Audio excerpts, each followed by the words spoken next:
actually happened on my 19th birthday. We found out that my mom was diagnosed with glioblastoma, which is grade 4 brain cancer.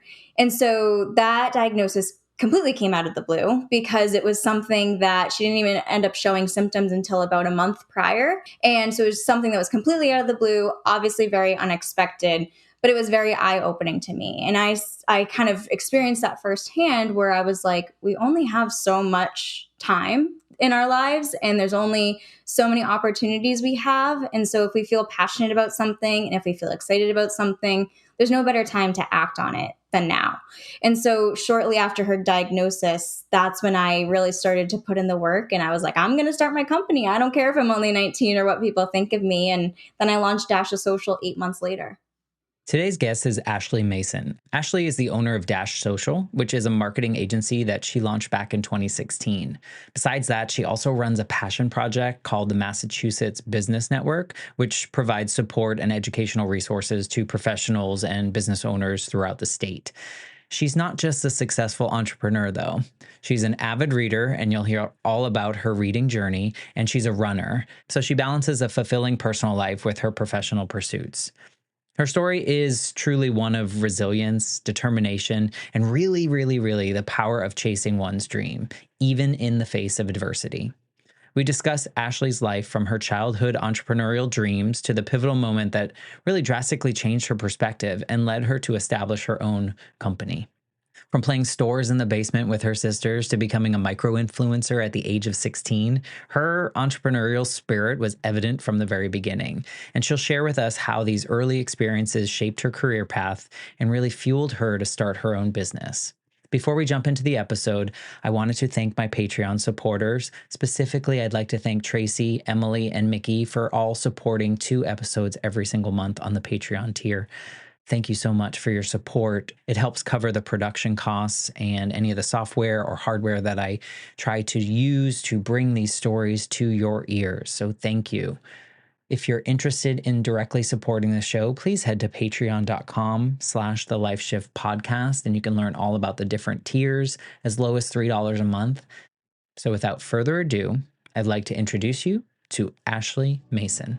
I'm Matt Gilhooly, and this is The Life Shift. Candid conversations about the pivotal moments that have changed lives forever.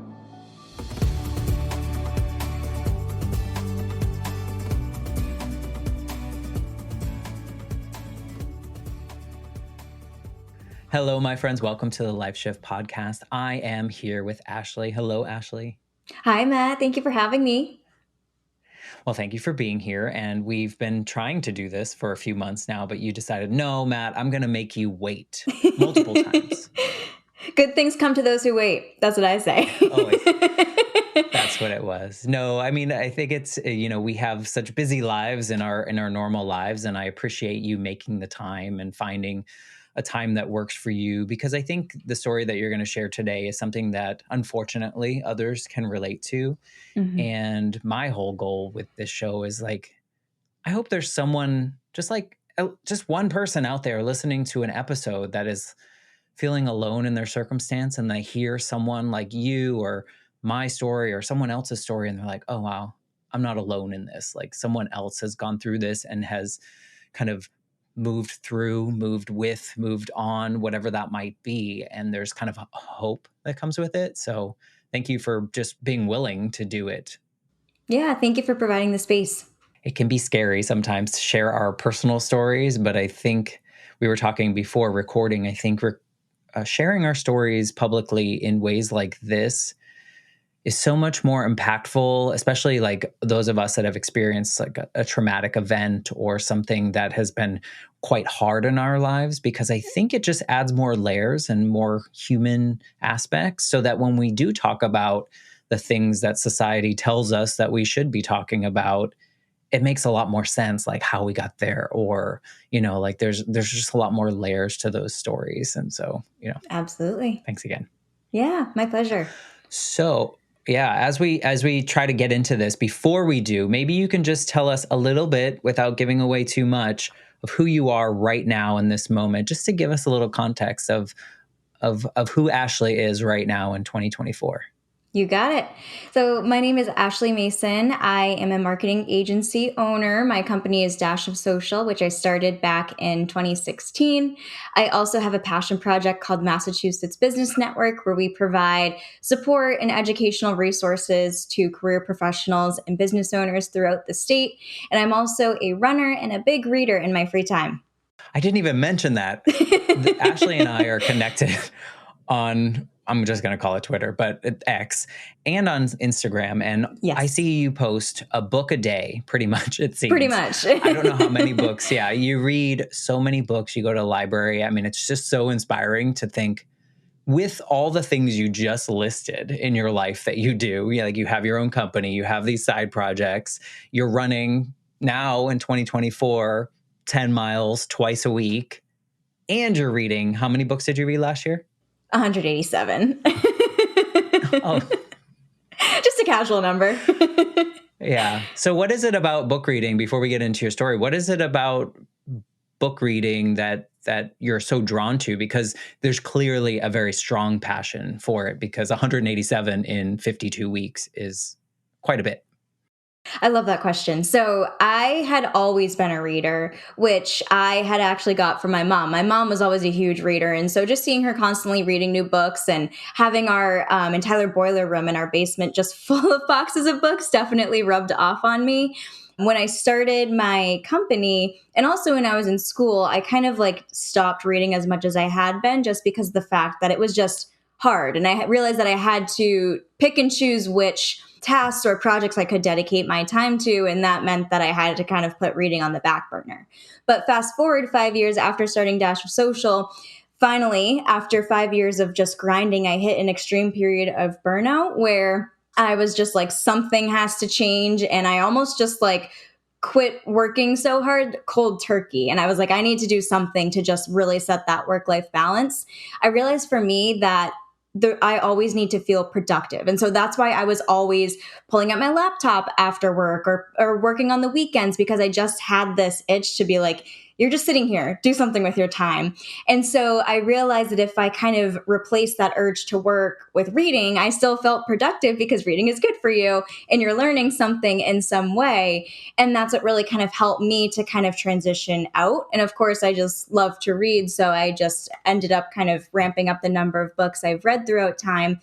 But that's what really, really helped me to get clear on making sure that I'm filling up my own cup and taking time for myself and not just working to the grind all the time. Yeah, I love that little secret.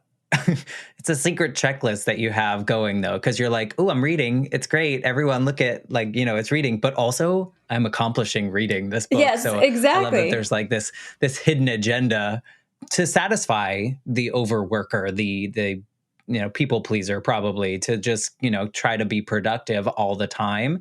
So you found a way to still be productive, but also have some kind of casual time in which you can relax and probably, reset your days in a way. So that's kudos to you.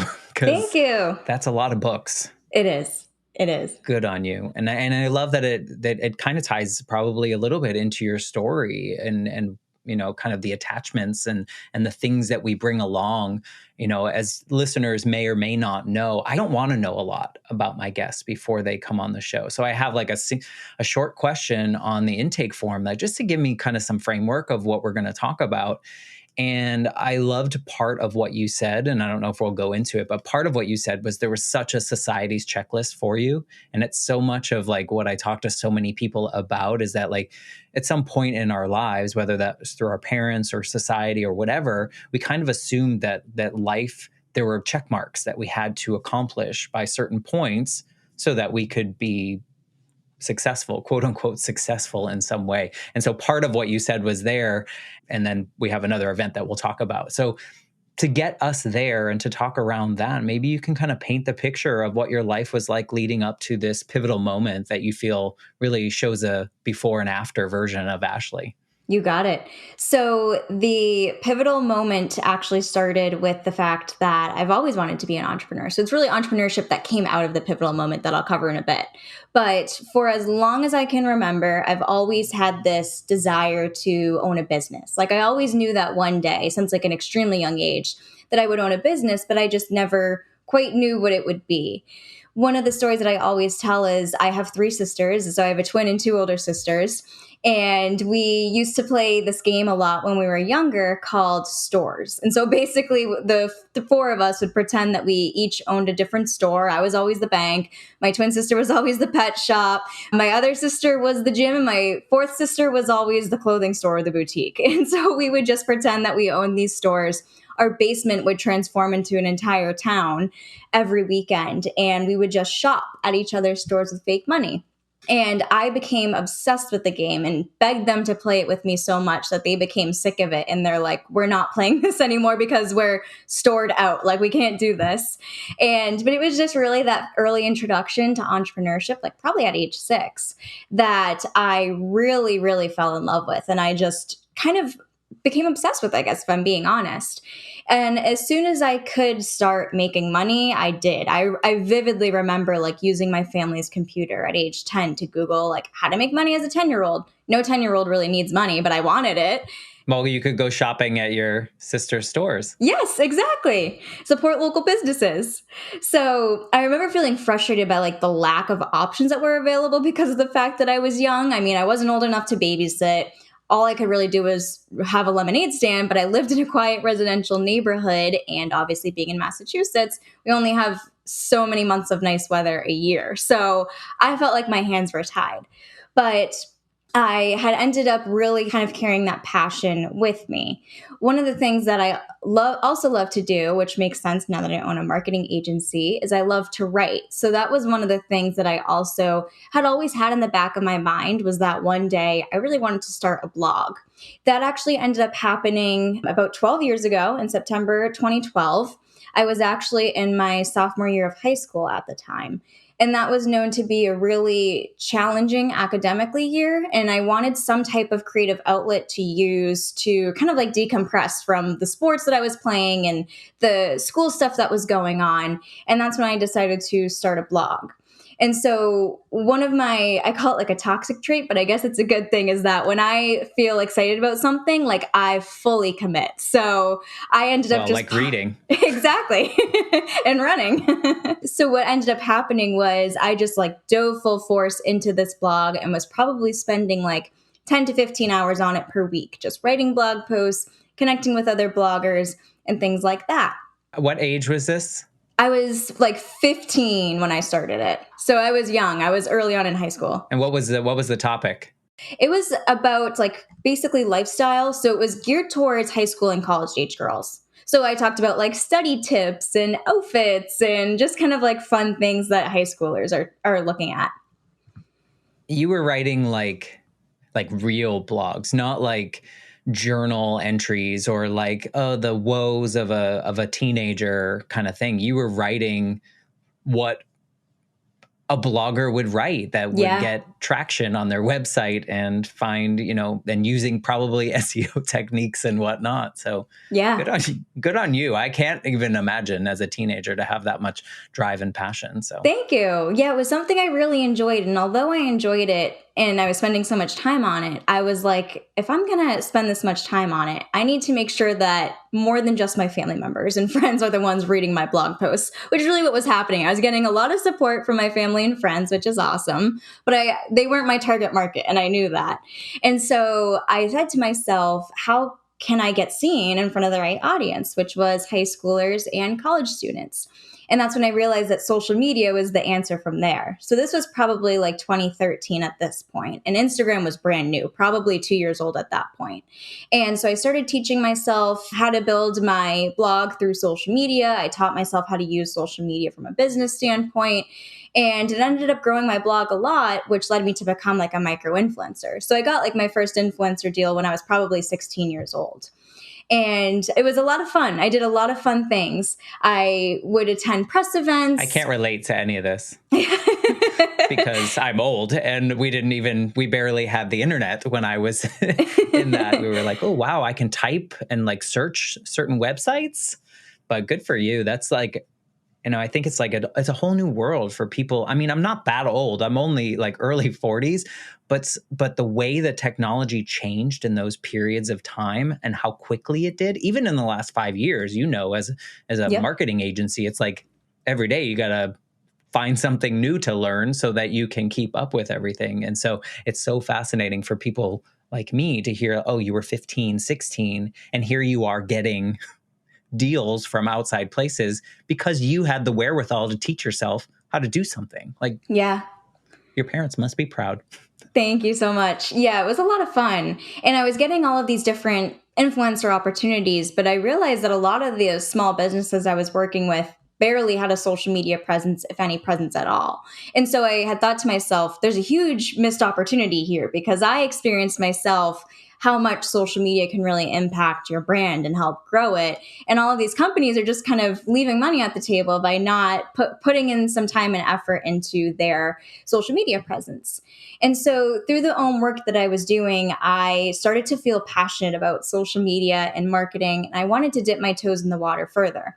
So I had started offering pro bono services to the companies that I already had relationships with. So that way I could support them, but then also familiarize myself with marketing because obviously I didn't feel like I could just charge right off the bat.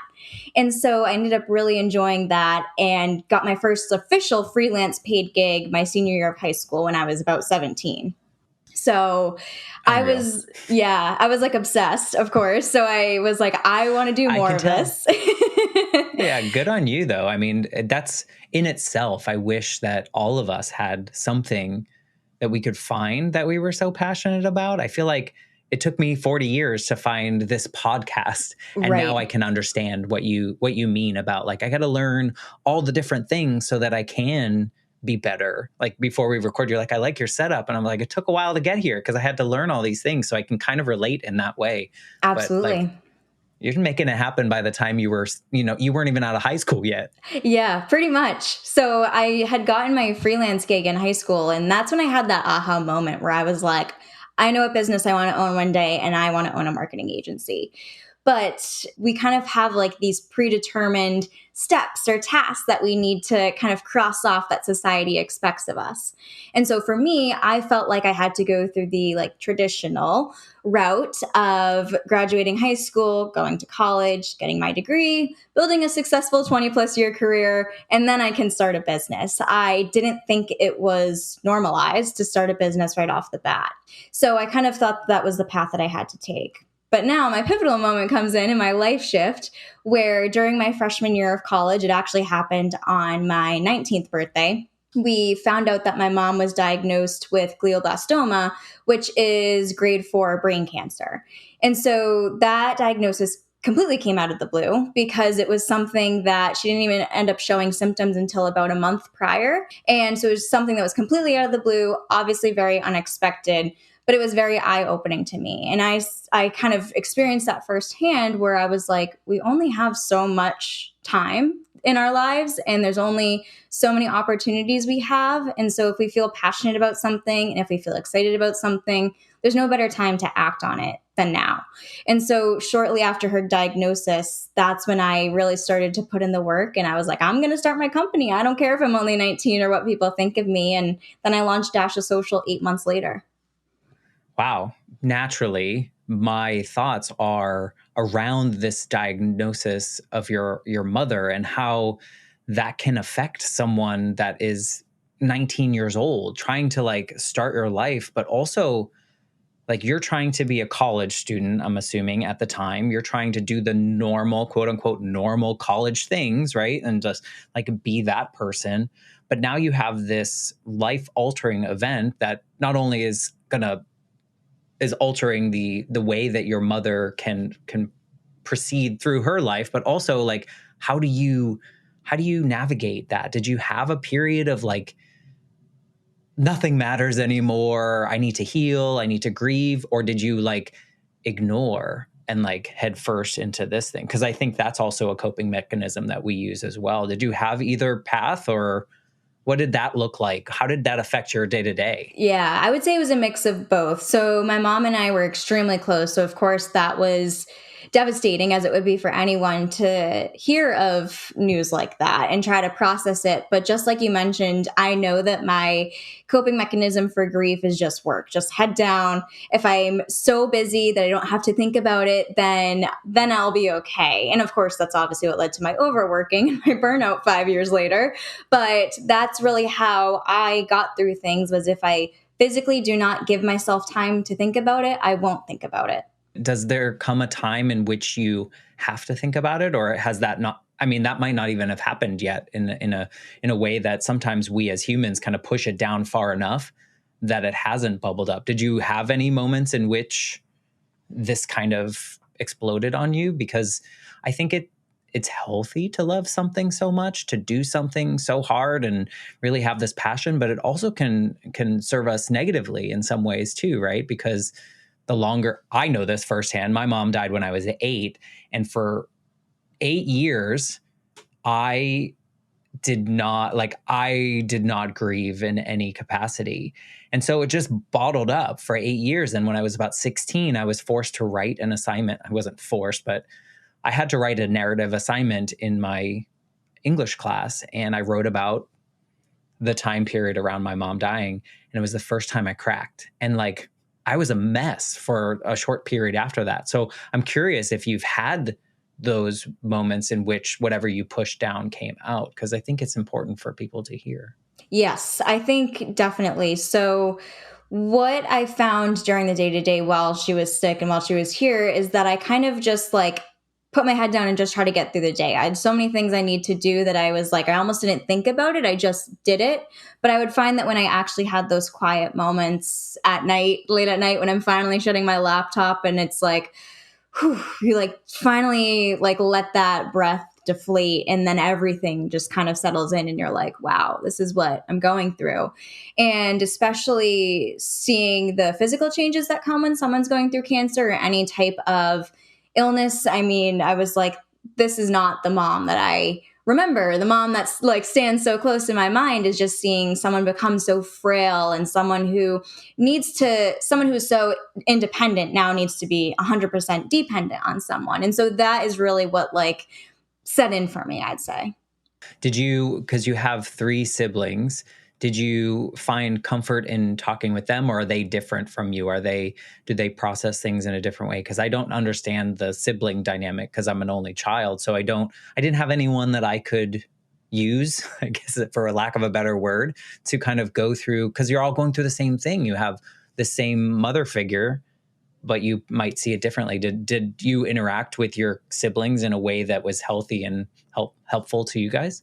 Yeah, so I would say we all definitely had our own experiences with it. I would say probably my twin sister, we really had like the closest interaction about it. And coincidentally, she's a nurse, she's an RN. So when we were both in college at the same time and she was going to nursing school, it was really helpful to be able to chat with her about like symptoms that my mom might be having, or like, what does this mean? And it was so incredibly beneficial to have that experience with her, because of the fact that she was actually like 3 hours away at college. So I know that she had a different experience, not physically being there, unless it was weekend she came home or breaks. But I would say we all experienced it differently. My best friend actually lost her mom to cancer when we were 16. So she's always been someone who like gets it, is what I say. And we had always had close conversations about that. And it was incredibly beneficial to know that I had someone who was so close to me in my life who could get it. Because of course I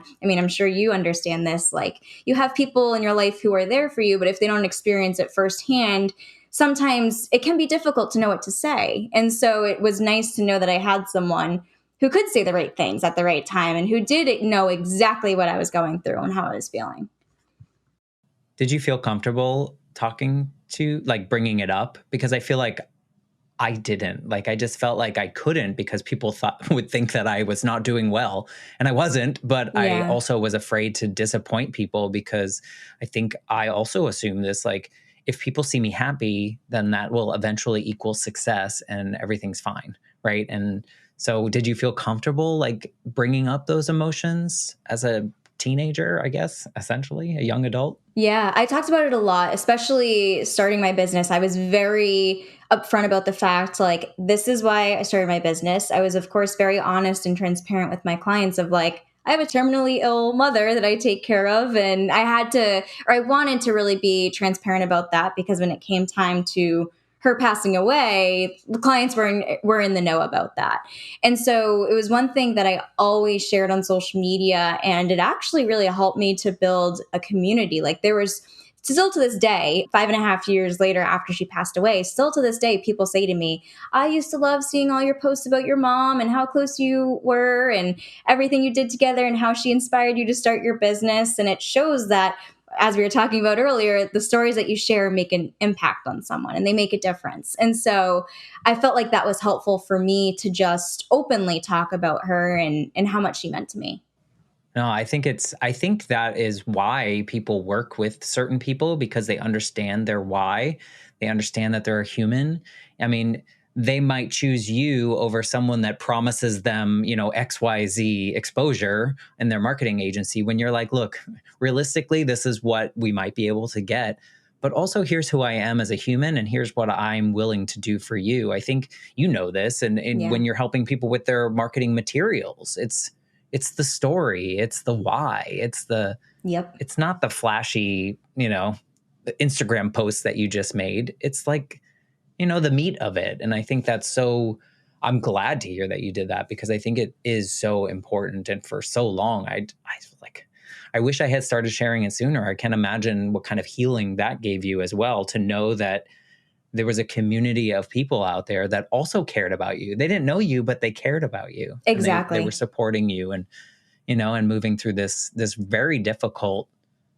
I mean, I don't know, I don't know how to use the word, but I had the pleasure of, when my grandmother was diagnosed with cancer, I had the pleasure of intentionally moving through that process with her, in a sense that I got to, do all the things, say all the things. I spent the last 96 hours of her life with her, because I didn't get to do that with my mom. And I Right. shared that whole journey with people because I knew that there was someone out there that just wasn't ready to share it.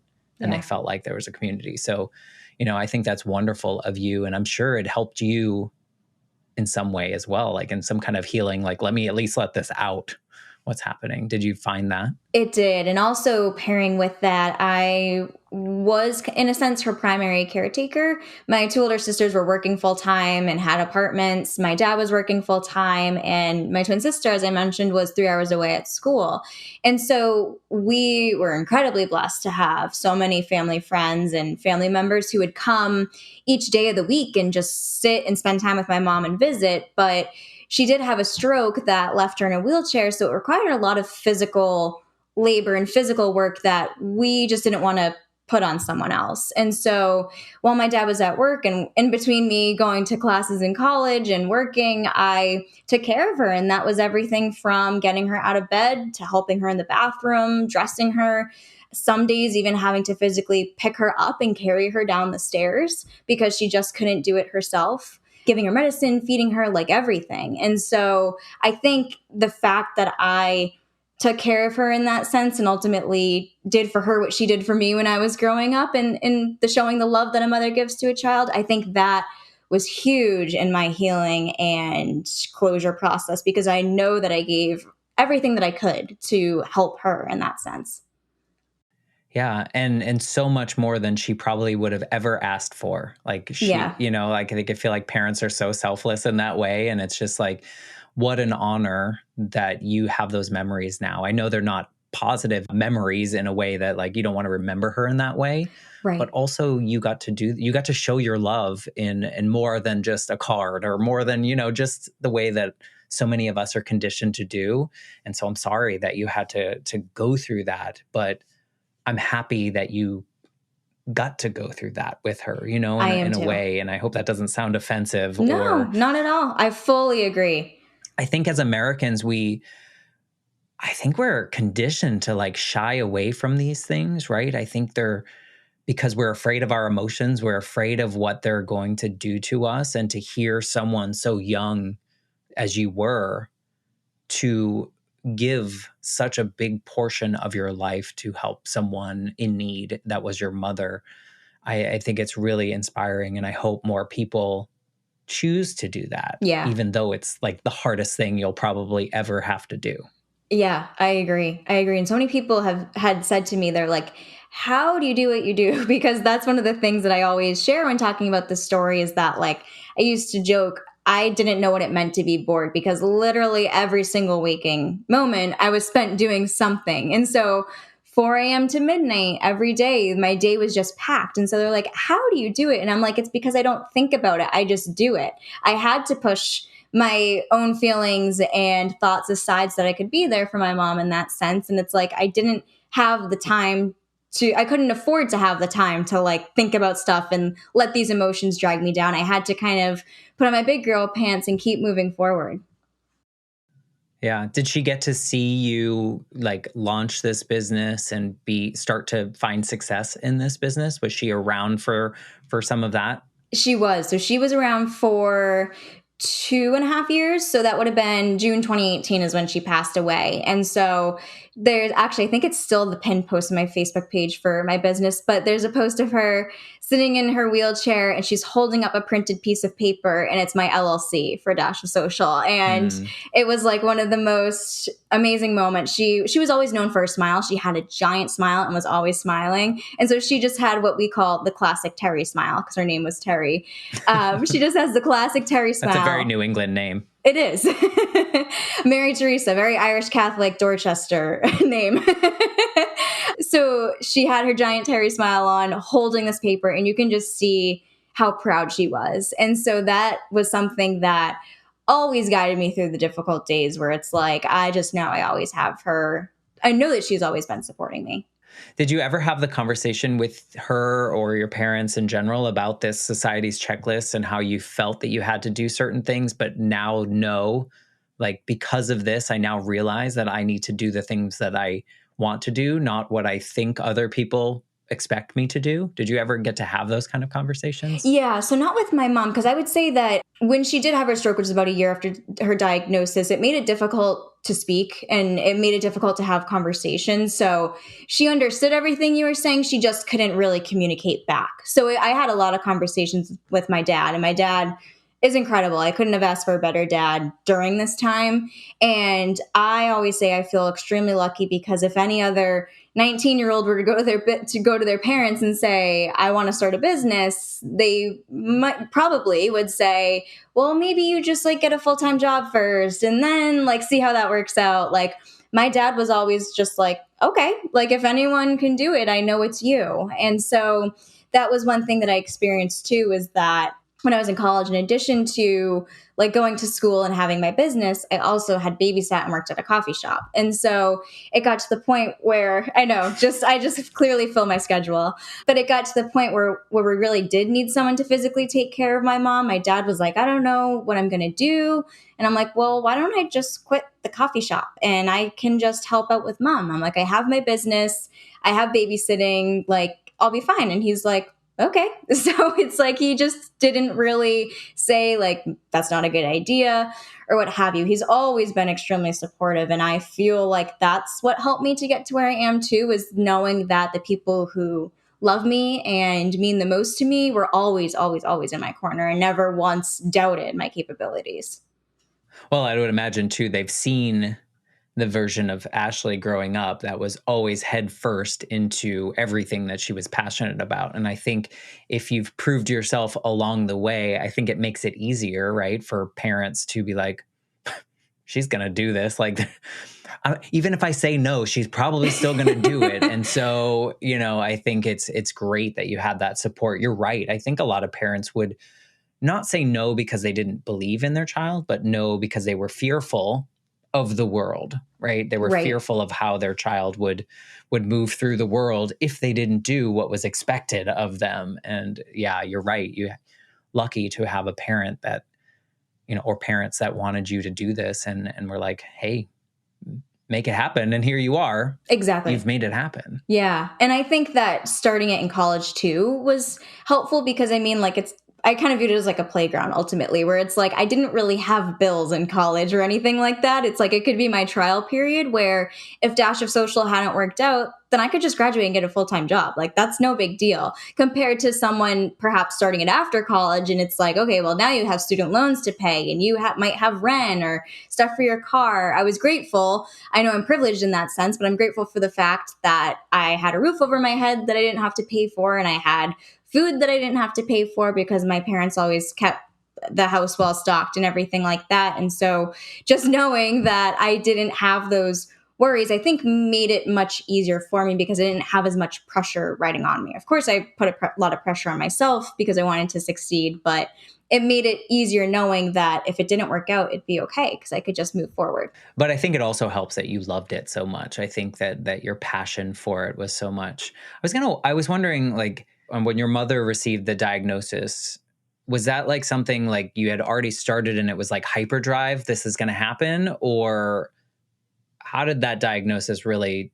push you over the edge to like a different version of you? Yeah. So it had always been in the back of my mind, or not always, but once I started the blog, it had been in the back of my mind. And then once we received that diagnosis, that's when I kind of started thinking like, okay, I think this is something I want to do and I'm just going to go for it. And that's why it took me 8 months in between January 2016, which is when she was diagnosed, to September 2016 with starting it, because I spent so much of that time researching. Because again, me being type A and a perfectionist, I was like, I just can't launch something without knowing what I'm doing. So I spent so much time researching, thinking about my business name, like thinking about the services I wanted to offer, my own marketing strategy. And once I finally felt like things were ready, that's kind of when I went live and when I really took off with things. But I'd say it was more of like a gradual process because I had said to myself, I want to do this, but I want to do it right. And so if I'm going to launch something like this and commit to it, I need to make sure that I'm setting myself up for success to make that happen. I have two questions and I'm not sure which way to go because I think it's going to take us in a different direction. But like part of me wonders, when your mother passed, did things change for you in the way that you operated? Because now it was like, okay, well, this is a chapter that's kind of ending in a way. But I also am curious, what do you think you would have launched it had your mother not received the diagnosis? Do you think like, and clearly we're going in two different directions. So whichever direction you would like to go, I'm curious if you've thought about either of those moments. I have thought about them, and it's funny that you mention it. So talking first about if she hadn't received the diagnosis, if I'd still launch, I think I would still have a marketing agency, but I don't think I would have started it at the age that I did, or I don't think I would have had the accomplishments that I've had since that time. Like I think the fact that I started it so young has helped me to achieve certain things that I don't think I would have had the same opportunity to do had I been a little bit older. So I would say that's the answer to that question. But your other question about like how things changed when she passed, I remember, so she passed on a Tuesday night. We had the wake Friday, funeral Saturday, and then that Monday I was back to work. And because I just didn't want to sit and think. But I remember sitting at my desk that Monday morning, and all of a sudden it's just like tears, because I realized I suddenly had so much time on my hands and I did not know what to do with all of that time, because all of my time had been spent like at school during that time. She passed in June, so I was out of school, but in school, taking care of her, working on the business. I was constantly going from one thing to the next, and all of a sudden I had all this time that I was not used to, and that heavily sat in for me. And that's what really pushed me into my coping mechanism of just working nonstop, because again, I just didn't want to have that empty space or that empty time.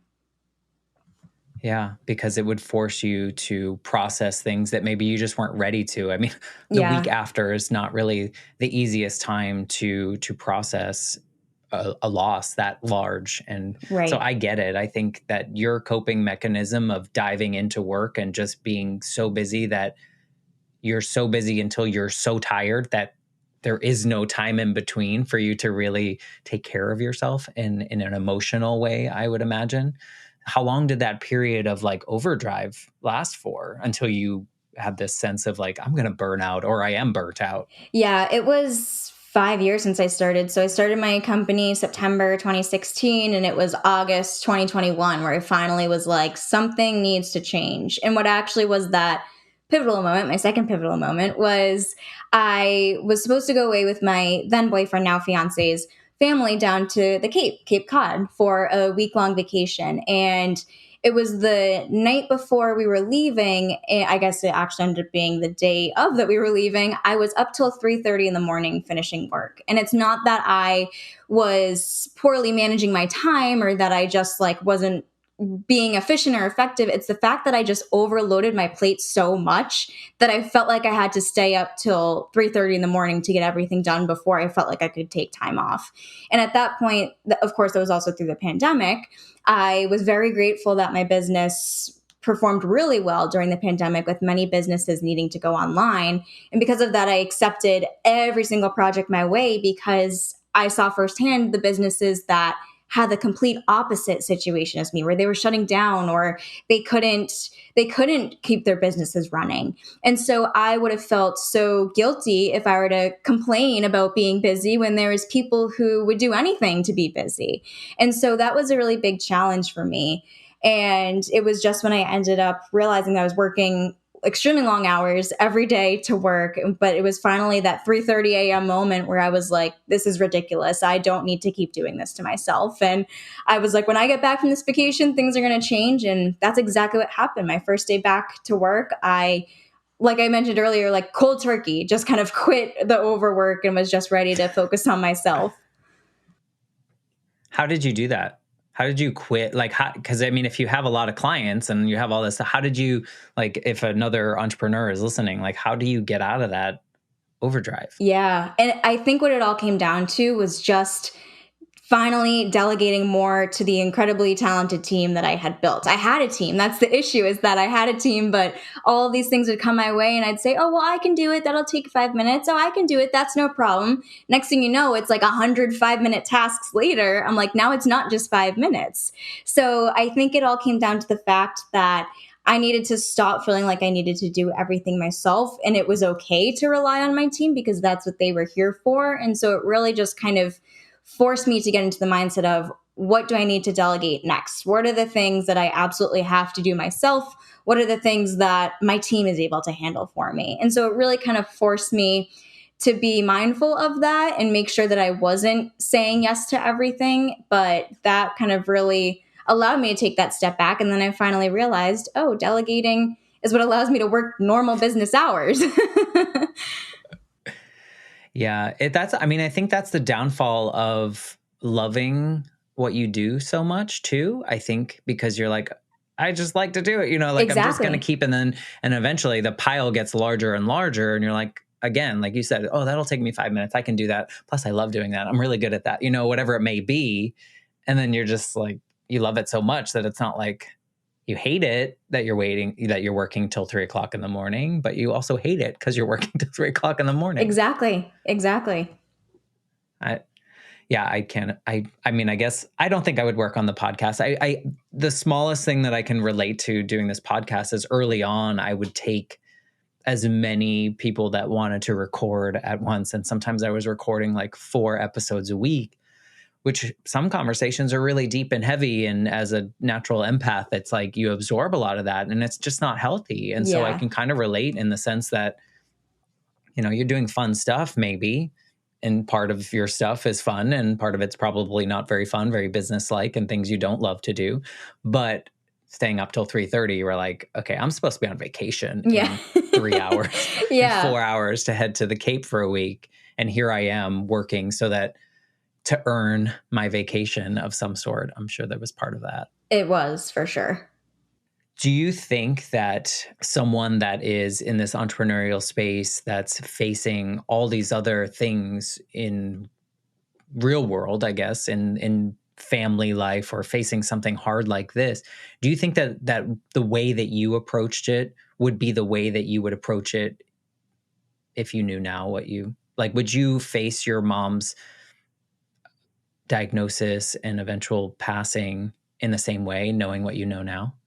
I would say, yeah, a mix of yes and no. I think her diagnosis gave me a totally new perspective on life, and I'm grateful for that because things that used to bother me, now I think about them and I'm like, it could be so much worse. Like, that's not even a problem. Like, once you go through something big, you just get put into perspective. And so I appreciate that. But I also wish what I did differently was I wish I really put in those self care moments for myself, and I did not. And I'm a believer that like no one should feel like they have to hustle indefinitely for the rest of their life. But I do believe that to be successful, you do have to hustle a little bit. Like, I don't think I would have been as successful if I was more lax about it. Like, I think the overworking and the nonstop stuff did lead me to where I am today. But I did wish that I was more intentional about holding space for myself and setting time for myself. Because like I mentioned, I gave up reading, but I was still running every day. But that was really all that I did. And I'm running on little to no sleep. So I just wish I took care of myself first, because I think if I had an energy reserve, I don't think I would have burnt out when I did. I would think I would have been better about that. Yeah. But at the same time, maybe that burnout was really helpful in a way too, because if you were just gradually like, steady state, but it was still too much, maybe you wouldn't have hit that moment in which you were like, no way, I need to adjust life. Because as your mom's diagnosis kind of triggered to you, is that life is short. Yeah.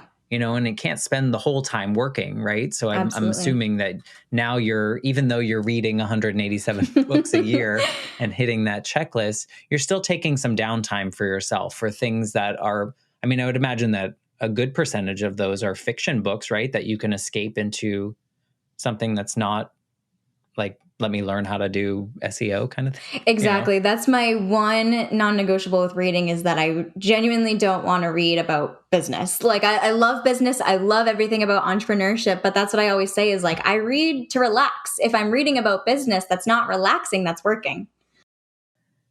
Yeah. What is your go-to kind of read?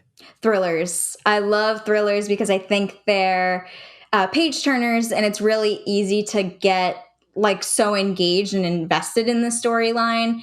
And I think it's the fact that they're also most of the time unpredictable. Like, I do love romance novels too, but you can tell first page in like what's going to happen. Like, you just know how it's going to end. You know that they're going to go through some difficulty and then they're going to be okay at the end. But with thrillers, it's like you don't really know how it's going to play out. And I think that suspense and that unknown is what really draws me in. I think there's a lot of people that can relate to the way that you approach productivity and your life and things in that way. And I love that you've kind of like tricked yourself into this like task accomplishment through something that you love to do that is also fairly relaxing, escapism, something Yeah. that is physical in a way that you can flip the pages and so it feels productive, but also it's very important for your recovery. I think that was tricky. And I don't know if you did it consciously or subconsciously, but I love that that's what you found. And, and then you're running. I don't know how you do 10 miles twice a week. Yeah, you're right. Those two things, I feel like those are my non-negotiables now. I mean, I might not be able to get to read every day. Do you read while running? I read while walking. If I read while running, I feel like I can't concentrate. But if I'm walking, I can concentrate on the words. Okay. So I'm wondering if I like to kind of wrap up these conversations with a question that's impossible to answer, but I'm wondering which version of Ashley I would want to ask this question based on what you know now. If you could go back to the Ashley that had her bank store in the basement, knowing all the things that you've experienced now through successful entrepreneurial ventures, through influencer kind of moments in your teenage years, through facing this hardship with your mother and the diagnosis and eventual passing of her, is there anything that you would want to tell that little version of Ashley about this journey she was about to embark on? Yeah, I would say to stick to her gut, because there are many things that I held myself back from doing or did, even though I didn't want to do them, because of the fact that, again, I felt like I had to.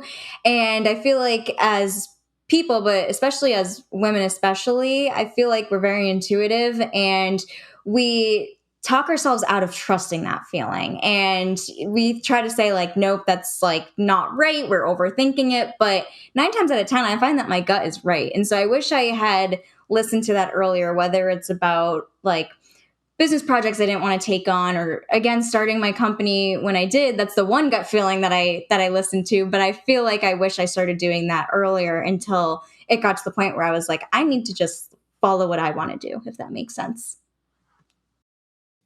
It does. And I think it's important for anyone, even at any stage in their life at this point, is that life is really short if we think about it. Yeah. And why should we spend so much time doing things we don't want to do or doing things we think other people want us to do? Just like live your life and do it the way that you want to do. And if other people don't like it, it's not their life. As long as you're not hurting anyone or hurting yourself, I think that it's important to kind of lean into those feelings. I like that. Do you think she would have? Yeah. If she heard, if she saw an older version of herself, I think she probably would have listened. I agree. I feel like younger me, if she were to look at me now, she'd be like, I did not expect that to happen. I feel like there'd be a lot of awe, which I think is really gratifying to think of. Really? Yeah. That's good. You don't think that you didn't have dreams of, I mean, it sounds like you had dreams of running that. You don't think she would believe where you are now?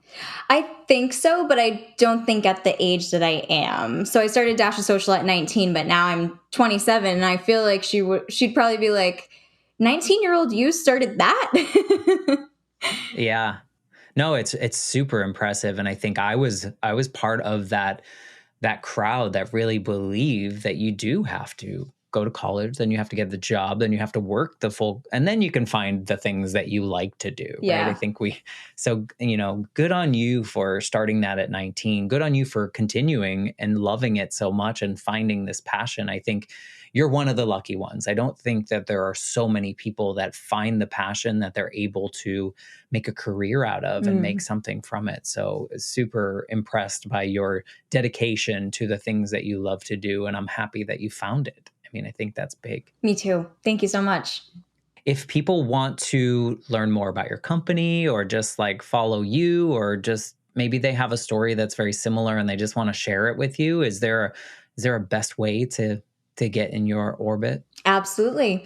My website is dashofsocial.com, and my handle is dashofsocial on Facebook, Instagram, LinkedIn, Twitter. You can also find me personally on LinkedIn, Ashley Mason, and I'm very active on Twitter under my personal brand account, which is how Matt and I met, which is at @AshJeanMason.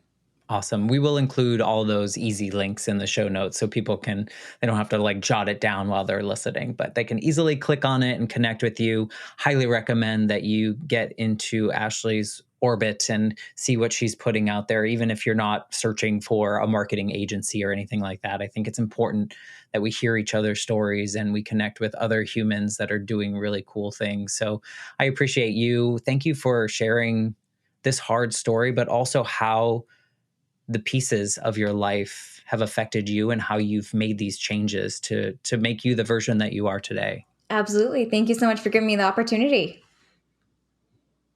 Of course, that's why I'm here. That's why the Life Shift exists. We hope that someone listening today hears your story and is like, oh, I thought I was alone in the circumstance. And now I feel hope that I can move through this, whether that's through burnout at work or overload or facing a diagnosis in their life. And so thank you again for that. Thank you guys for listening. If you enjoyed this episode or you think you know someone that might need to hear this episode, I'd love it if you share this episode with a friend or share it with someone, or you like the show, share it with someone, do ratings, reviews. All those fun things are great and are helpful for me as an indie podcaster doing this all myself. So any kind of help is appreciated. And with that, I will be back next week with a brand new episode of the Life Shift podcast. Thanks again, Ashley. Thanks, Matt.